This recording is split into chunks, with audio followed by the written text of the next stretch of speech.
guys, I'm back with another book that is The Paperback Princess, story by Robert Munsch. To Elizabeth. Elizabeth was a beautiful princess. She lived in a castle and had expensive princess clothes. She was going to marry a prince named Ronald.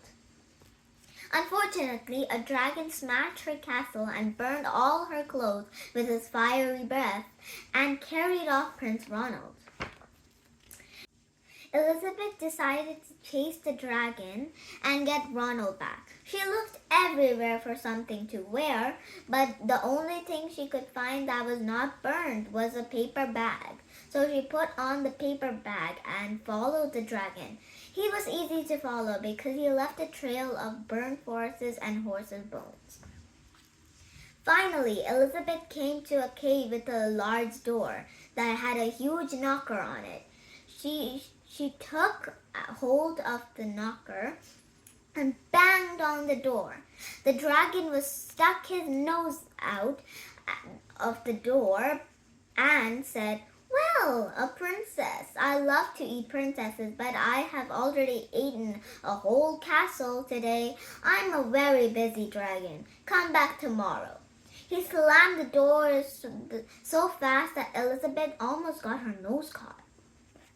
Elizabeth grabbed the knocker and banged on the door again. The dragon stuck his nose out of the door and said, "Go away, I love to eat princesses, but I've already eaten a whole castle today. I'm a very busy dragon. Come back tomorrow." "Wait," shouted Elizabeth. "Is it true that you are the most smartest and fiercest dragon in the whole world?" "Yes," said the dragon.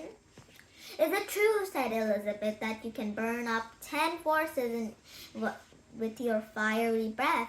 "Oh, yes," said the dragon. And he took a huge deep breath and breathed out so much fire that he could burn up 50 forests.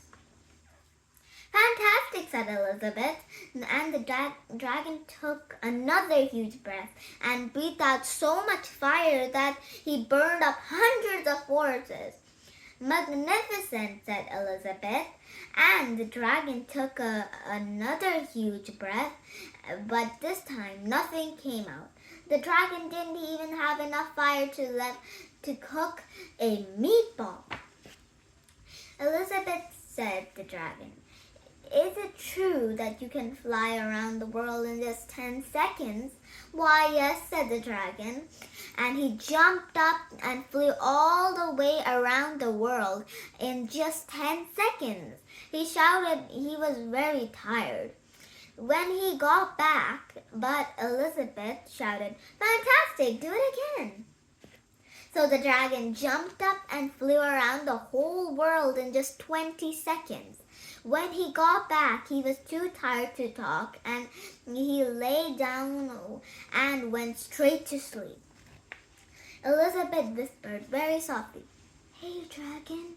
The dragon didn't move at all. She lifted up the dragon's ear and put her head right inside, and she shouted as loud as she could, "Hey, dragon!" The dragon was so tired he didn't even move. Elizabeth walked right over the dragon and opened the door to the cave. There was Prince Ronald. He looked at her and said, "Elizabeth, you are a mess. You smell like ashes. Your hair is all tangled. You are wearing a dirty old paper bag. Come back when you are dressed as a real princess." Ronald said, "Elizabeth, your clothes are really pretty and your hair is very neat, but you look like a real prince, but you are a bum. They didn't get married after all."